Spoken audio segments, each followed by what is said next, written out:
Muito obrigado, espero não vos desapontar. Cá estamos de novo ao final de mais um mês de confinamento e agora de um início de desconfinamento.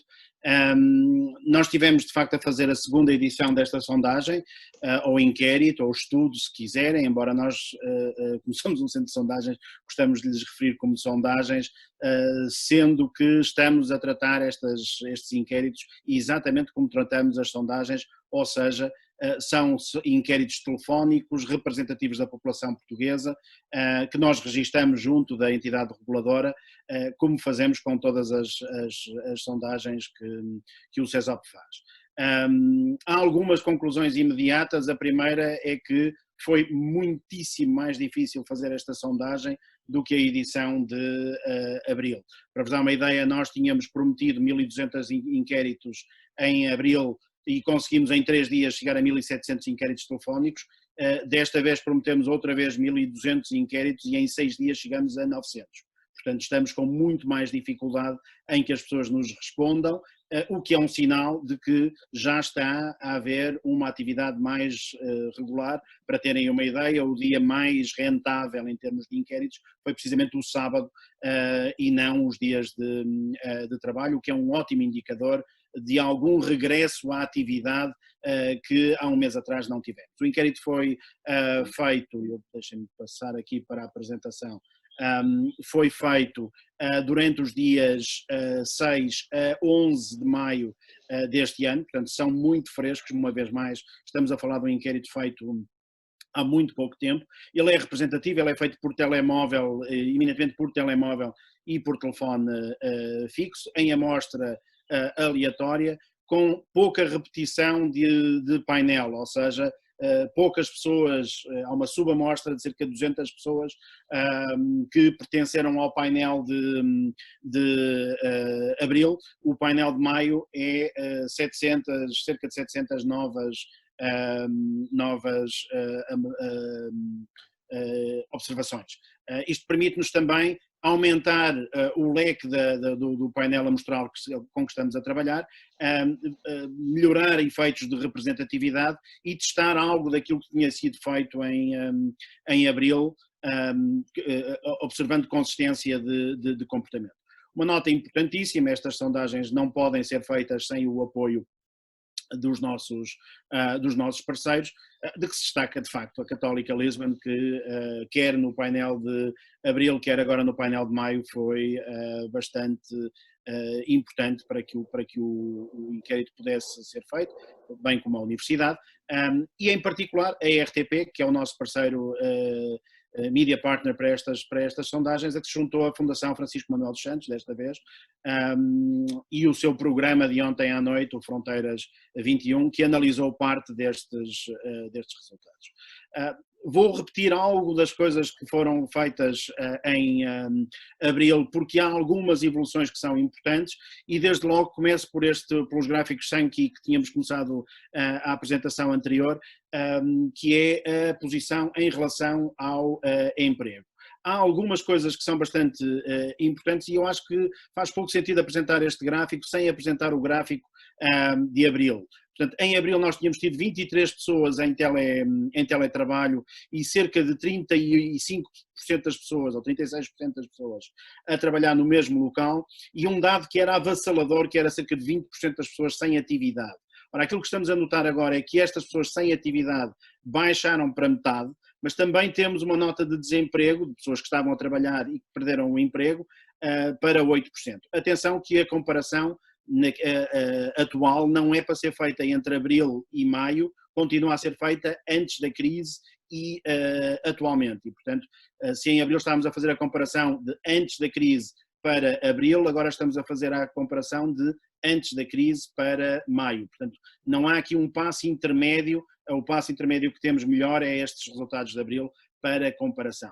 Nota-se, em termos de teletrabalho e trabalho no mesmo local, seja ele a tempo inteiro, seja a tempo parcial, já estamos a falar de valores que se aproximam, na soma destes valores, de bem mais de 2/3 da população que trabalhava está em trabalho de alguma forma. Em layoff o número mantém-se mais ou menos estável, o que é consistente, e lá está, é a tal validação dos números de que falava de abril, maio e com os valores que sabemos de layoff, portanto a amostra está a bater mais ou menos certa. Preocupante é que o desemprego ter aumentado, ou o número de pessoas em desemprego ter aumentado de uma oscilação de 4 pontos percentuais para 8 pontos percentuais, o que nos dá uma estimativa de desemprego atualmente, somando as pessoas que disseram que estavam desempregadas e que, portanto, que não contam, antes já estavam desempregadas, e que andavam nos torno dos 7%, o que é consistente com os resultados que tínhamos tido em abril, e com uma expansão das projeções de desemprego do INE, portanto já andavam em torno dos 6,5%, 7% de desemprego antes da crise começar, quando começou o confinamento em meados de março. O número agora sobe para um valor que praticamente duplica esse número, passando dos tais 7% para mais de 12 pontos percentuais de desemprego. Mas isso são contas de um rosário que seguramente o Instituto Nacional de Estatística e o próprio INESEP, que têm feito projeções de atividade económica, poderão validar e confirmar mais à frente. Estes inquéritos são aquilo que as pessoas nos dizem. Voltamos a fazer a amostragem destes dados por região, e há aqui algumas notas interessantes a serem tidas em conta. Tem aí a evolução de abril para maio, aquilo que eu vos dizia. Portanto, estávamos a falar de cerca de 59% de pessoas que ou estavam em teletrabalho ou estavam a trabalhar no mesmo local. Agora esse valor passa para um valor acima portanto, próximo dos 66% dos 2/3, o tal desemprego que sobe de 4% para 8%, e as pessoas sem atividade, com igual rendimento ou com menor rendimento, a baixarem significativamente, próximo de 21%, para um valor na ordem dos 10%. E uma coisa que se nota é que as pessoas que estavam sem atividade, mas com menor rendimento, baixaram drasticamente, porque ou reiniciaram atividade ou então estavam em desemprego, numa coisa que também tínhamos dito, que era que este grupo de pessoas sem atividade era, como em muitos casos, ou em alguns casos, antecipávamos nós que fosse uma antecâmara do desemprego. Algumas notas regionais para relevar que no norte a situação do layoff continua mais grave do que no resto do país. O mesmo se aplica à situação do desemprego, mas a parte sem atividade é já idêntica no norte do país. As contas em relação ao teletrabalho são muito altas em Lisboa em comparação com o resto do país, e uma nota aqui para a região centro, que sendo estatisticamente significativa nós pusemos, mas amostralmente isto tem muito a ver com os setores de atividade que são apanhados na região centro, que são predominantemente o setor da construção, o setor da agricultura e o setor das indústrias extrativas e das outras indústrias. É isso que faz com que aqui os valores do trabalhar no mesmo local sejam diferentes do resto do país. As ilhas e o sul do país não têm grande representatividade estatística, e eu optei, em abono também do tempo, que é sempre apertado nestas questões, sem nenhum desprimor para as pessoas das ilhas ou do sul do país, passar essas regiões à frente, espero que compreendam, mas terei todo o gosto em apresentar dados mais regionais se nos pedirem. Por função, nota-se também uma situação mais precária em termos de trabalho para os empresários, trabalhadores por conta própria e similares. Portanto, eu vou sempre falar de empresários e similares, por favor, entendam aqui também os trabalhadores por conta própria e os recibos verdes. Nos trabalhadores por conta de outrem e similares, quando eu me referir a trabalhadores e similares, estarei a falar de trabalhadores por conta de outrem e similares.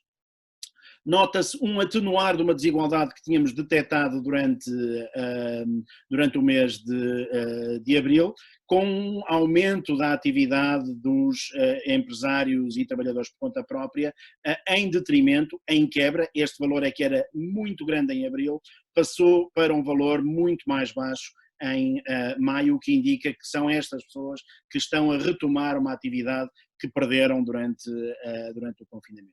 Fizemos também por níveis de rendimento, e aqui de chamar a atenção que o layoff é muito mais significativo, o layoff e o desemprego é muito mais significativo nos agregados familiares, até 1000 euros do que nos agregados mais acima. Aqui a novidade é encontrarmos desemprego acima dos 2.500 euros e, portanto, esta crise que começou por afetar muito desigualmente as camadas de população de rendimentos mais baixos, também está a chegar, ainda que não com a mesma intensidade, a todas as camadas da população. Essa seria a conclusão que eu retiraria aqui deste gráfico. Uma pergunta nova que colocamos, que é como é que imagina a sua situação laboral daqui a 2 meses, portanto, no curto, médio prazo, acha que vai estar a trabalhar, acha que vai estar desempregado ou sem atividade, e aquilo que nós encontramos é que há um otimismo bastante grande das pessoas no sentido de manterem os postos de trabalho ou estarem a trabalhar daqui por 2 meses. 84% das pessoas acham que vão estar a trabalhar daqui por 2 meses, só 7% das pessoas no total acham que vão estar desempregados. Há aqui também uma situação de pessoas que poderão estar a trabalhar e que, entretanto, se vão reformar nos próximos 2 meses, ou outro tipo de situações, e essas são aquelas que aqui representamos nos 5%. Uma nota também para olharmos para este otimismo por função antes da crise, portanto, empresários e similares acham que vão estar em 86% mais otimistas em relação ao trabalho do que a média da população a trabalhar daqui por 2 ou 3 meses. Uma nota também bastante importante e interessante para notar que nos desempregados, nos que estavam desempregados antes da crise, apenas 15% acham que vão encontrar emprego nos próximos 2 meses, e esta é uma situação que eu vejo como preocupante. Também preocupante, em particular para nós que somos uma universidade, de notar aquilo que é o grau de otimismo dos estudantes e similares. Nota-se que apenas 32% dos estudantes e similares acham que vão estar a trabalhar dentro de 2 meses, 53% acham que estarão desempregados. E, portanto, essa é uma situação que eu vejo também com alguma preocupação. Por aquilo que atualmente as pessoas estão a fazer, portanto, quem está a trabalhar, 94% das pessoas que estão a trabalhar acham que continuarão a trabalhar, é natural que assim seja, apenas 1% tem a perspectiva de, nos próximos 2 meses, perder o emprego. Curioso, são estes pontos que aqui estão. Quem está em layoff, 80% acha que vai estar a trabalhar daqui por 2 meses e 13% acham que este layoff representa uma antecâmara do desemprego. Para quem perdeu o emprego durante esta crise, 56% acha que o vai recuperar daqui por 2 meses e 25% acha que permanecerá desempregado. Para quem está sem atividade, uma nota importante para quem mantém o rendimento, achar que corre de facto sérios riscos para estar no desemprego ou numa outra situação idêntica a de estar sem atividade daqui por 2 meses. Quem tem rendimentos menores, quem ficou com rendimentos menores e sem atividade, entende que cerca de 2/3 estará a trabalhar daqui por 2 meses e 1/3 estará desempregado. A nível de rendimentos, quem tem rendimentos acima de 2.500 euros está com uma perspectiva de estar a trabalhar daqui por 2 meses e só 8% acham que estarão no desemprego. Das pessoas até 1.000 euros, o otimismo não é tão acentuado, reforçando uma coisa que também já tínhamos concluído antes e que continuaremos a concluir hoje, que esta crise tem sido profundamente desigual, ainda que essa desigualdade se tenha atenuado alguma coisa neste mês de abril. Perguntamos às pessoas se se sentiam preparados, tal como da outra vez, para competências no mundo digital e apenas cerca de 22% se afirmam impreparados ou totalmente impreparados para essas competências. Como seria de esperar, essas respostas diferem significativamente dependendo do grau de escolaridade das pessoas. Uma das perguntas mais importantes do nosso questionário é esta, sobre como é que foram afetados os rendimentos das pessoas.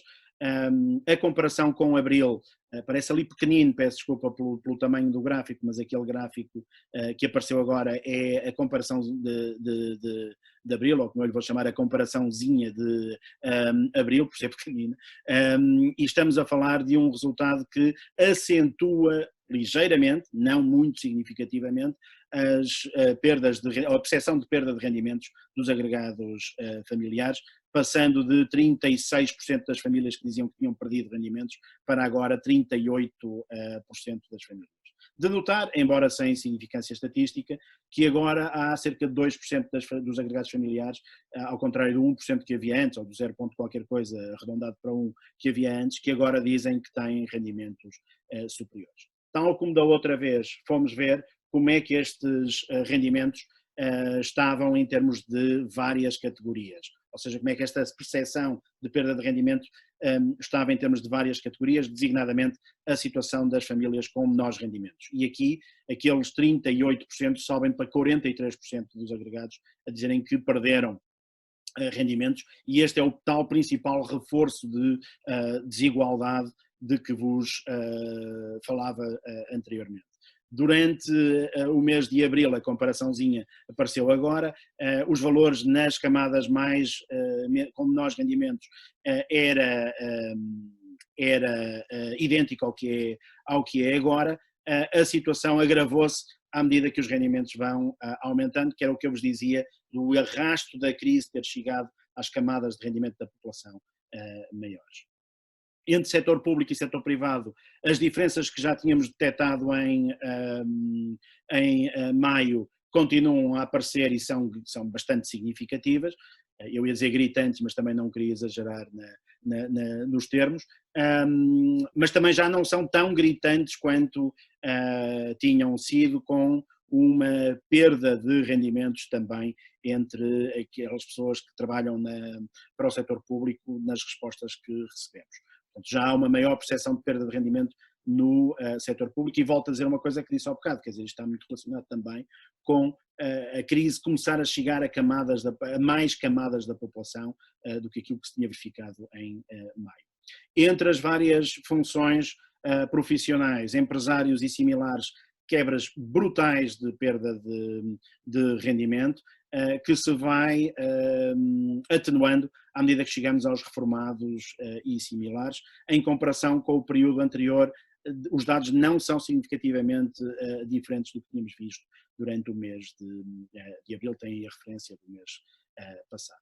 Em termos de distribuição regional, continuamos com uma situação pior no norte do país do que em Lisboa e no centro. Desta vez pus aí os valores do Sul e Ilhas, para não pensarem que o Sul e Ilhas estavam sempre excluídos, mas também porque tenho aí a comparação do mês anterior. A situação é idêntica ao que tínhamos visto anteriormente, com uma quebra eventual aqui das pessoas que têm igual rendimento no norte, também compensada pelo facto de estarem a começar a aparecer pessoas que identificam aumentos de rendimento de forma considerável. Posso dar a minha interpretação pessoal em relação a esse efeito. Isto tem muito a ver também com decréscimos de consumo, e não é que os rendimentos sejam maiores, as pessoas porventura estarão a notar que estão a chegar ao final do mês com algum rendimento acrescido, mesmo para níveis de rendimento idêntico, portanto, mas esta é a minha opinião, não há nada nos dados que validem isso. Uma das perguntas que, aliás, a RTP deu bastante destaque ontem é a posição das pessoas em relação a férias no próximo ano. 50% das pessoas dizem que não antecipam fazer férias em 2020, 17% afirmam que provavelmente não. Esse número mantém-se bastante elevado para pessoas que costumam fazer férias. Portanto, este número aqui em cima inclui as pessoas que geralmente que fazem ou não fazem férias. Os números aqui de baixo são pessoas que geralmente até fazem férias, mas que desta vez acham que não. 52% das pessoas que geralmente fazem férias estão a dizer que provavelmente não vão fazer qualquer deslocação para férias. Nos destinos indicados para onde iriam se puderem fazer férias, a região norte acaba por ganhar o Algarve, que é uma surpresa nestes contextos destas amostras. Uma das coisas que fizemos na sessão passada e que voltamos a fazer agora é como estão as pessoas em termos de estado físico, como é que elas avaliam o seu estado físico. Notamos também aqui, neste caso, uma pouca evolução em relação à nota que dão a si mesmos em termos de estado físico nesta amostra. Já não é verdade a nível de saúde mental.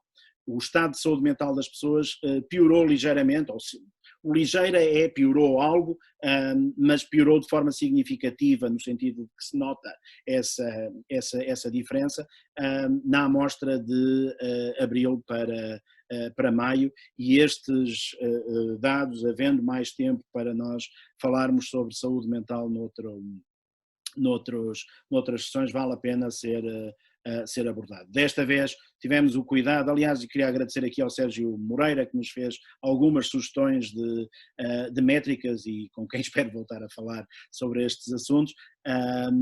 Fizemos algumas medidas, acrescentamos algumas medidas de autocuidado e algumas outras métricas bastante pertinentes sobre saúde mental. E aquilo que se nota é que as pessoas, de uma forma geral, estão satisfeitas, numa escala de 1 a 10, 5,7 com a sua prática de exercício físico. Se calhar isto não diz muito, é do exercício físico antes da crise, mas depois acabam por estar satisfeitas também com o seu cuidado em relação à alimentação e nutrição, sendo que estes valores na escala etária são sempre piores nos mais novos que nos mais velhos, o que é normal e natural e expectável neste contexto. Fizemos um inventário de saúde mental, perguntando às pessoas quantas vezes se sentiam muito nervosos, deprimidos, felizes, tristes, calmos ou em paz. Isto substitui um pouco daquilo que tínhamos também solicitado na vez passada, que era que nos dissessem quais eram os seus sentimentos, e continuamos a notar que as pessoas estão ainda nervosas, receosas e saudosas de alguma maneira. Perguntamos também se havia alterações de comportamento em relação a medicamentos e bebidas alcoólicas, coisa que não se deve misturar, mas nós neste slide acabamos por misturar, e aquilo que se nota é que não parece haver um padrão de consumo, pelo menos nas pessoas que estamos a inquirir, significativo de alteração de consumos nestas matérias. Também voltámos a fazer perguntas sobre a qualidade das relações, mas eu queria, no tempo que me resta, passar a algumas partes de risco percebido e comportamentos que me parecem bastante interessantes. Em termos de perigosidade do risco, os resultados, sobretudo em termos da sociedade, são exatamente iguais. No caso da perigosidade pessoal, eles estão um bocadinho no sentido de que as pessoas acharem o vírus menos perigoso do que achavam em abril, portanto continuam a manter o mesmo nível de perigo em relação à sociedade para si mesmos. Há aqui uma redução desses padrões de percepção de perigosidade, e depois perguntamos quantas vezes tinham saído à rua, tal como tínhamos perguntado em abril.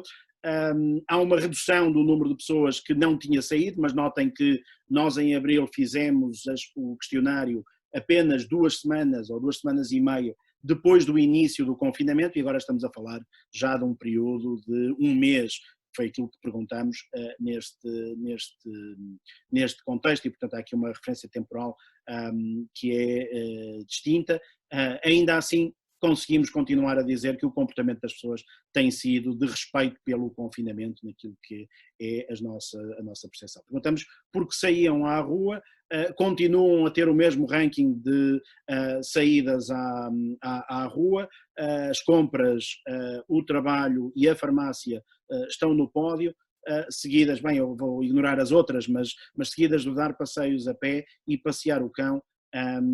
E eu sempre que vejo este slide fico extraordinariamente surpreendido que passear o cão leva 4% das pessoas a sair à rua, levar as crianças a correr só 0,9%, e nós temos o cuidado de deixar aqui com a vírgula e tudo, que é para dizer que as pessoas têm mais vontade de passear o cão, 4 vezes mais necessidade de passear o cão do que levar as crianças à rua, que para mim acaba por ser uma surpresa, mas também por não ter cão, provavelmente, e ter criança. Mas em termos de cumprimento das normas da DGS, os comportamentos, ou pelo menos aquilo que as pessoas nos dizem que são os seus comportamentos, são semelhantes ao que tínhamos visto anteriormente. Desta vez perguntamos comportamentos específicos em relação ao uso de máscaras, e uma das coisas que notamos é que as pessoas nos dizem que em 85% das vezes em locais públicos fechados, nomeadamente supermercados, as pessoas alegam que usam máscara continuamente. Quando saem à rua, 27% das pessoas dizem que usam máscara mesmo em espaço aberto da rua, mas 44% diz que não usa máscara em espaço aberto. Perguntamos às pessoas se por causa deste vírus, teve receio de ir a determinados sítios, nomeadamente esses que aí estão. Elencámos-los por ordem de receio. O sítio onde as pessoas têm mais receio de ir são os transportes públicos. Os hospitais e centros de saúde aparecem a seguir. O sítio onde aparentemente as pessoas dizem que têm menos de receio de ir acaba por ser a farmácia com 1,89. Perguntamos também às pessoas se por causa deste vírus, tinham cancelado algumas consultas e cerca de um terço das pessoas, mais de um terço das pessoas, 36%, diz que sim. Perguntamos se foi por iniciativa própria e grande parte diz que foi contactado, portanto, dos que cancelaram as consultas dizem que foram contactados nesse sentido e que apenas 34% foi por iniciativa própria, e este valor é comparável com os níveis de receio de ir a hospitais como nós vimos no slide anterior e como tínhamos visto, aliás, também durante o mês de abril. Uma última pergunta que fizemos em relação a este tema é como compensou esta falta a uma consulta ou visita ao hospital. 7% compensou ainda à farmácia, 13% compensou noutros locais e 80% das pessoas pura e simplesmente não compensou essa saída para a consulta. Principais acontecimentos prováveis, e eu estou quase a acabar e, portanto, tentei acelerar, peço desculpa pela aceleração desta apresentação, mas estou a querer deixar o máximo de tempo para discutirmos alguns resultados e posso voltar a eles mais à frente no período de questões. Perguntamos quais eram os acontecimentos mais prováveis de acontecer nos próximos tempos. De 1 a 10, portanto, se quiserem multipliquem por 10 e têm aí uma percentagem mais ou menos estimada de probabilidade da amostra, e portanto eu vou fazer essa análise dessa maneira, portanto 4,6, ou seja, 46% de probabilidade de serem infectados, não é 46% das pessoas dizem que têm probabilidade de ser infectado, quer dizer, a forma como medimos esta probabilidade resulta numa média de 46% para o geral da amostra. 25% tem medo de perder um emprego ou acha provável perder um emprego, 34% acha provável encontrar um emprego, 37%, o que é coerente com aquele valor que estamos a encontrar já de perda de rendimentos, acha provável perder rendimentos, 34% acha provável perder um familiar próprio, 10% acha provável divorciar-se ou separar-se e 21% acha provável o apaixonar-se. Atenção que, volto a dizer, a forma como me exprimi não está correta na percepção do que aqui acontece. O que isto quer dizer é que há uma média de probabilidade inferida pelas respostas das pessoas que redunda naquilo que eu acabei de dizer. Tivemos a ver algumas destas coisas por escalão etário também. E terminava com um dado que eu acho bastante peculiar neste conceito, é que apenas 7% das mulheres antecipa a probabilidade de se divorciar ou separar-se, mas 12% dos homens antecipam essa mesma probabilidade. Portanto, em princípio, se isto medisse fatores objetivos, o valor devia ser mais ou menos equiparável um ao outro, e há aqui uma diferença que só se explica por um maior receio dos homens em relação à sua situação familiar, ou por eles lá saberem o que andam a fazer quando passeiam o cão. E pronto, eram estas as principais conclusões que eu tinha para vos apresentar desta vez. Fico ao dispor para qualquer questão que queiram colocar. Muito obrigado, professor Ricardo Reis, mais uma vez, por uma apresentação muito boa, com resultados muito interessantes. Eu passava então a palavra para o professor Filipe Santos, o nosso Dean da Católica Lisbon, para comentar. Filipe. Estão-me a ouvir bem? Perfeitamente. Muito bem. Achei muito interessante a apresentação e queria só fazer aqui alguns comentários sobre estes dados que o Ricardo de forma tão elegante nos apresentou. Eu acho que se nota aqui, de facto, alguma normalização da atividade económica. Havia um conjunto de pessoas com menores rendimentos que começam a retomar alguma atividade, que começam a voltar a ter rendimentos. Apesar de tudo, ainda há cerca de 40% das pessoas que estão numa situação muito diferente da que estavam, ou estão em layoff, ou estão em casa, ou desocupadas, ou a cuidar da família. Portanto, em 100 pessoas que estavam a trabalhar antes da crise, 40% dessas pessoas, que são a população ativa portuguesa, está com uma situação, digamos, de produtividade muitíssimo inferior ao que tinha antes, o que é preocupante. E, além disso, também a perda de rendimentos, quase 40% também já indica uma perda de rendimentos. Portanto, isto é algo, de certa forma, apesar de haver alguma normalização, é preocupante esta desativação de grande parte, digamos, das pessoas. Agora, há aqui dois cenários possíveis, porque o desemprego ainda não aumentou muito, porque eventualmente poderá haver uma fase 2 da crise. A fase 1 é a fase da suspensão, as pessoas suspendem o seu trabalho, as empresas suspendem a sua atividade, e depois a fase 2, eventualmente, é ao retomar, pode haver empresas que não aguentem este período de menor atividade, não tenham rendimentos para pagar os salários, ou decidem fechar a atividade face à perspectiva que existe e o desemprego começa a subir. Portanto, é possível que nós vejamos quase uma incoerência, mas que faz sentido, que é com o retomar da atividade económica, o desemprego poderá eventualmente começar a subir por falência de empresas. Daí também ser importante os mecanismos de apoio que têm sido desenvolvidos e de retoma da atividade económica para evitar essas falências de empresas que aumentariam o desemprego. Portanto, isso aqui é um tema. O que eu gostaria de salientar nestes resultados e que me preocupa um bocadinho é, talvez, por um lado, os portugueses estão com muito medo, estão com muito receio. Acham que o vírus é muito perigoso, mesmo em idades e faixas etárias onde o vírus demonstradamente não é demasiado perigoso, porque o grau de mortalidade para pessoas abaixo dos 60 anos é quase zero, mas as pessoas, quase 65%, acham que é muito perigoso ou perigoso. Portanto, há um grande receio do vírus, há uma grande obediência aos comportamentos recomendados e até há um medo das coisas que tanto eram naturais, ir ao transporte público, ir trabalhar, e, portanto, isto é preocupante.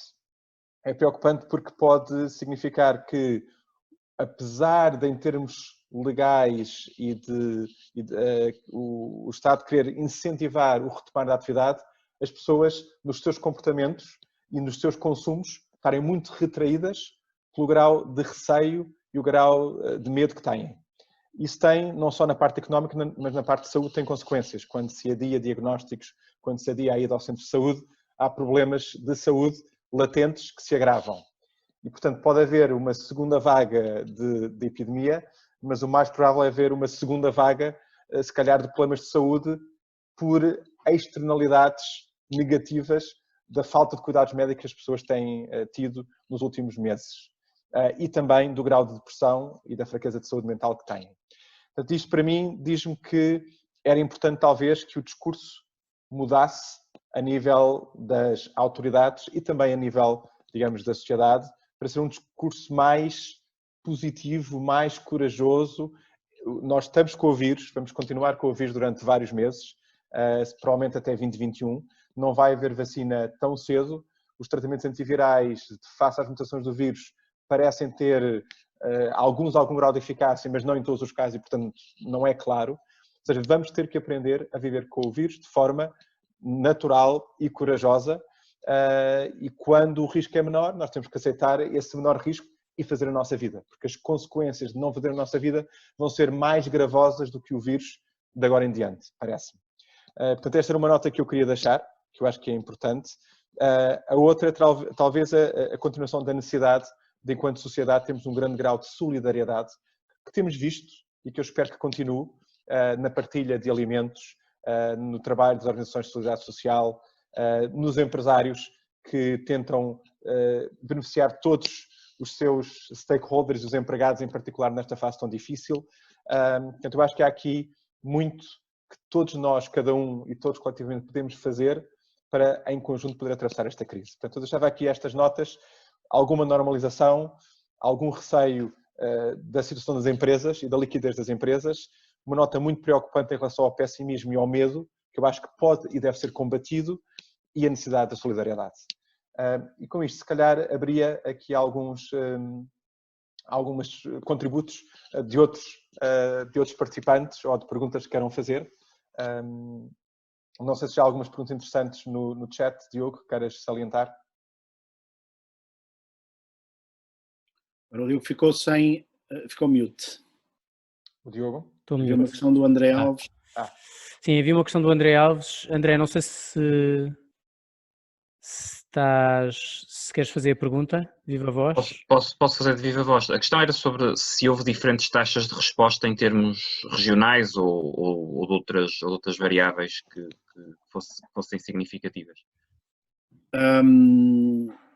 Não, André, não há grandes diferenças, quer dizer, a forma como nós fazemos o processamento destas questões é depois haver ponderadores para a população nacional, e um dos indicadores que eu uso para medir se esses ponderadores são alarmantes ou não é ver qual é que é o ponderador máximo, ou seja, qual é que é o peso máximo que uma resposta acaba por ter e face ao peso mínimo, e quanto mais homogéneo for e mais próximo de isto for, melhor, e não há grandes diferenças, o que é um indício de que não houve necessidade de deturpar a amostra através de ponderadores mais ou menos artificiais neste contexto. Os ponderadores são por níveis de escolaridade, idade, grau de rendimento, penso eu, e distribuição regional, portanto, mas o João António poderá corrigir-me se eu tiver a dar alguma informação errada. Há uma nota que eu gostava de dar, e não sei se alguém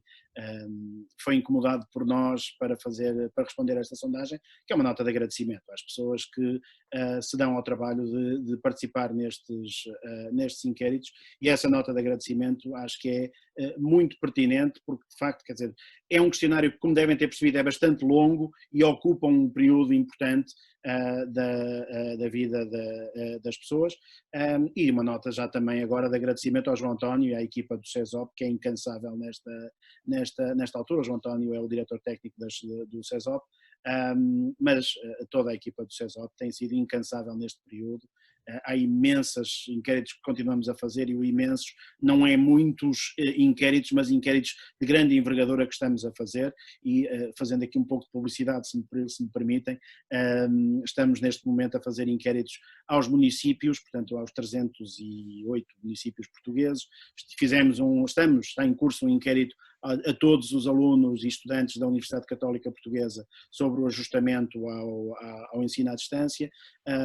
Há um inquérito e trabalhos a serem feitos também no sentido de percebermos qual é o impacto que isto está a ter nas empresas, e portanto há aqui um esforço grande da nossa parte de acrescentar dados o mais fidedignos possíveis nesta altura, porque dos grandes problemas que nós temos neste vírus para fazer face, e a única forma, o único remédio que temos para o medo é a informação com dados precisos e o mais seguros possíveis. Quer dizer, já nos bastam as fake news, ainda temos agora um efeito do fear news, e portanto é a nossa função, é assim que eu entendo também o papel, quer da academia, quer dos centros de estudos aplicados, e o mais rapidamente possível, emergencialmente, fornecerem o mais possível de dados credíveis e verificáveis sobre estas matérias. Muito bem. Temos aqui outra pergunta da Bárbara Barros. Bárbara, pode colocar a sua pergunta. Boa tarde. Boa tarde. Antes de mais, queria agradecer e dar os parabéns pela iniciativa e pelo contributo muito positivo que é este estudo. A minha questão é não sei se fizeram ou se futuramente, penso que seria interessante colocar a questão aos inquiridos dos desempregados, se eles tencionam ou colocam a possibilidade de se tornarem empreendedores e, portanto, voltarem ao trabalho ativo por essa via, porque eu penso que uma forma de dar a volta a esse e diminuir a taxa de desemprego será essas pessoas começarem a ter atividades próprias por via do empreendedorismo. Bárbara, eu agradeço imenso a pergunta e é uma pergunta extraordinariamente pertinente. Eu tenho um enorme receio, é que como os empresários estão a ser muito maltratados nesta crise e o tipo de apoios que lhes estão a chegar não chegam com a velocidade com que se desejava, e isto não é culpa de ninguém, é muito das circunstâncias em que estamos, que as pessoas que estão desempregadas vejam num outro tipo de emprego aquilo que podiam pôr ao serviço do empreendedorismo, que seria uma forma de não só resolverem o seu problema, como criarem soluções para outros trabalhadores e para outros desempregados. E, portanto, não perguntamos isso, há aqui um trabalho de evolução que vamos continuando a fazer, mas temos feito perguntas a empresários e aquilo que nós vemos, portanto, não a startups, mas a já estabelecidos empreendedores, e aquilo que percebemos é que a situação desses empreendedores é das mais debilitadas por esta crise. E, portanto, eu gostaria imenso que as pessoas respondessem que teriam a coragem e o ensejo de se tornarem empreendedores com esta crise. Eu não estou a ver os incentivos para isso acontecer a nível societal, não estou a apontar dedos a governo nem a nada, não é isso que está aqui em causa. Também haverá palco para isso, se quiserem, mas neste momento não estou a ver que racionalmente as pessoas não sejam encaminhadas para se sentirem mais confortáveis, por exemplo, na função pública, por exemplo, num conjunto de empregos que serão mais estáveis neste contexto, ou que se revelaram mais estáveis neste contexto. Portanto, não só eu acho que era pertinente a pergunta que sugere, e vamos tomar nota disso, como acho que era pertinente essa pergunta ser expandida a um conjunto de opções e alternativas que nos permitissem verificar se as pessoas estão de facto assustadas de tomar iniciativas e de correr riscos nesta altura. Muito obrigado. Temos aqui outra pergunta de João Fialho. João, pode fazer a pergunta? Muito obrigado. Ricardo, obrigado pelo estudo. Eu gostaria de saber se vocês também perguntaram qual o setor de atividade em que a pessoa se inseria e se isso de alguma forma foi considerado nas respostas que estão a dar, para ver se para avaliar se há alguns setores de atividade com mais impacto na psicologia de quem está a responder.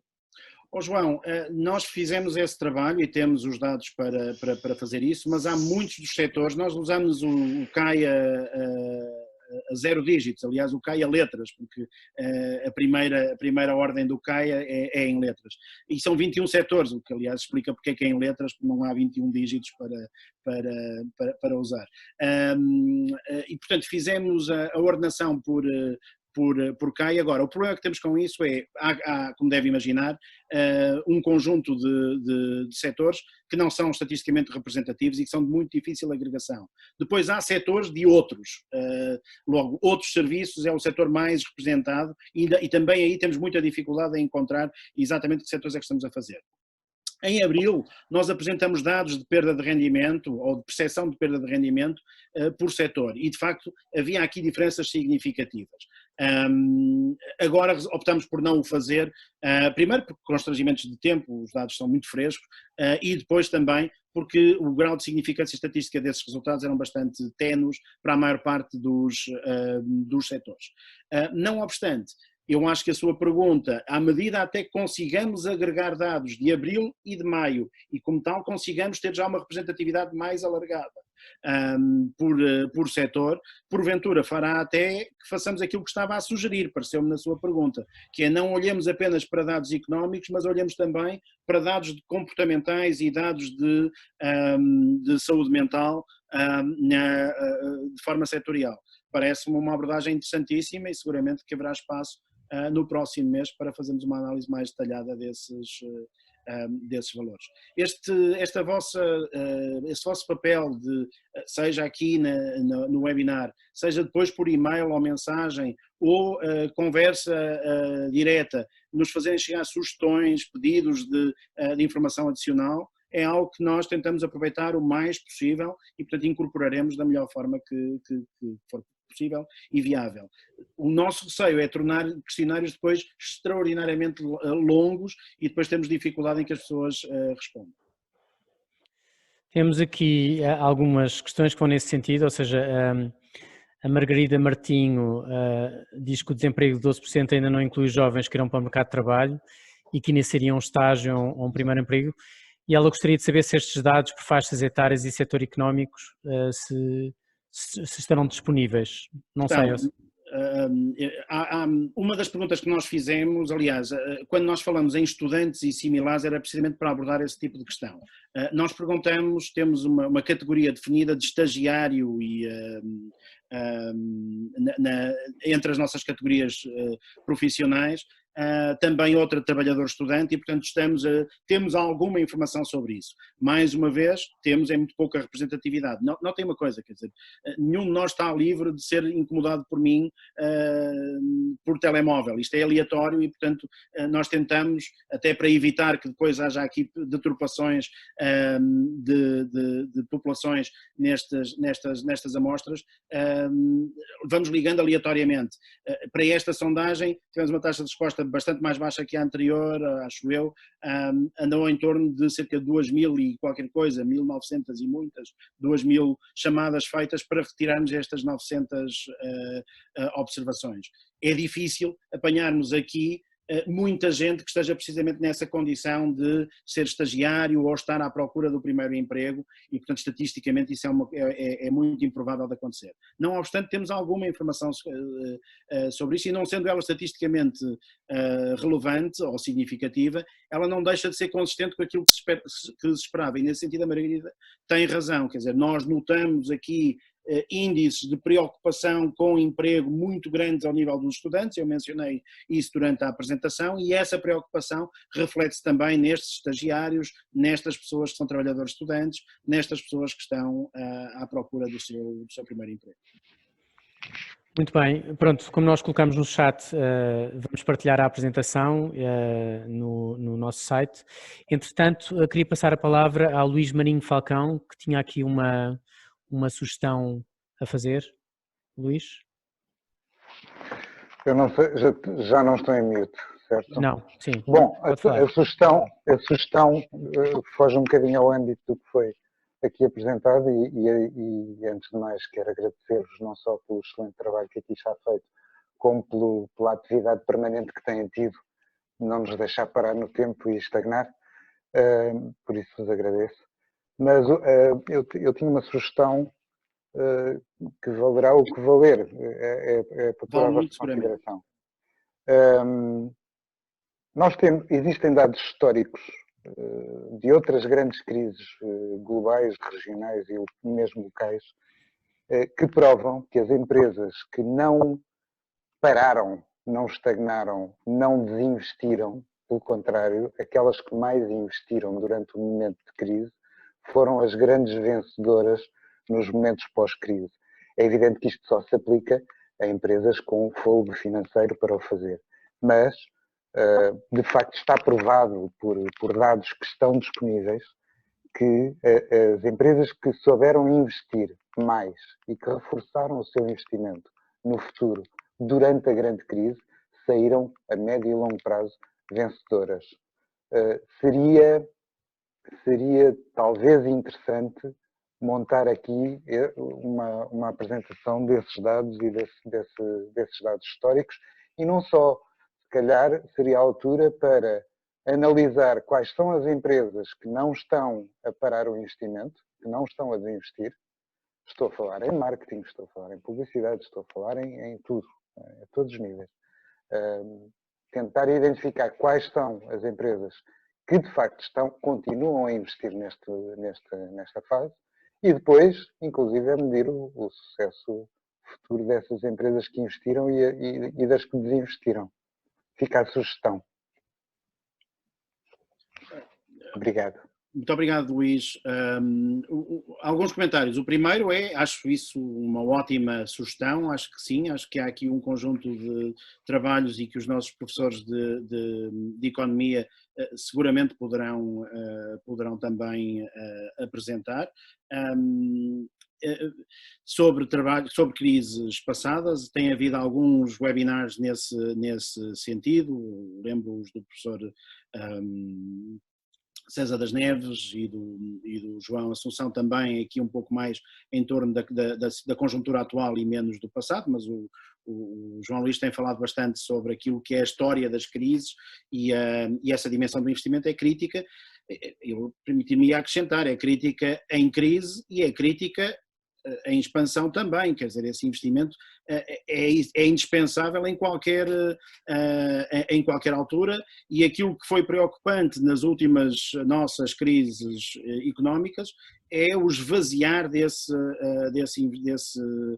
investimento para níveis assustadoramente baixos, e portanto essa devia ser o nosso foco, e apraz-me que a sua questão ou a sua sugestão vá muito em linha daquilo que a Bárbara também sugeria ao bocado, que era vamos esforçar por ter mais empreendedores, mais investidores, mais gente que arrisca. Ora, essa questão de ter maior investimento e mais investimento nesta altura casa bem com uma das partes que nós analisamos aqui. Lembre-se que isto que eram inquéritos às pessoas e às famílias, não propriamente às empresas, embora também estamos a fazer trabalho nessa matéria, que é o receio. Para haver investimento, as pessoas têm que diminuir os níveis de receio que atualmente sentem. E, portanto, essa era a ligação que eu faria àquilo que estamos aqui a analisar. Muito bem, muito obrigado. Vou então passar a palavra ao professor Filipe Santos para fazer os comentários finais e fechar a conferência. Filipe, tens a palavra. Muito obrigado, Diogo. Ricardo, obrigado. E obrigado pelas perguntas. Houve aqui algumas também perguntas e sugestões que não foram abordadas, mas que são interessantes. Havia várias perguntas sobre a questão do consumo, de perceber as alterações de consumo, de perceber o tipo de produtos que as pessoas compram, as compras online. Este estudo não abordou diretamente esses aspectos, mas nós temos uma unidade na Católica, o LEARN, que faz estudos de Consumer Research, liderado pela professora Rita Coelho do Val, que já apresentou aqui alguns dados e que irá desenvolver novos estudos mais ligados às alterações dos padrões de consumo para percebermos de facto o sentimento e os comportamentos dos consumidores portugueses, o que é fundamental também para percebermos as questões da retoma. Temos também uma análise em relação ao impacto em diferentes setores. A nossa professora Joana Silva a fazer uma análise fina com dados de emprego por setor do impacto desta crise em diferentes setores, para perceber exatamente qual vai ser o impacto no emprego em diferentes áreas. E, naturalmente, temos também, e já houve aqui também um seminário do Center for Responsible Business and Leadership, que está a olhar um bocadinho para a questão que o Luís Marinho apresentou, e muito bem, que é qual é o papel das grandes empresas nesta crise, porque as pequenas empresas não têm capacidade financeira, os consumidores estão deprimidos e a perder rendimentos, o Estado está limitado no seu potencial de endividamento, porque já tem um endividamento muito elevado, portanto tem muito que fazer, mas tem pouca margem para o fazer.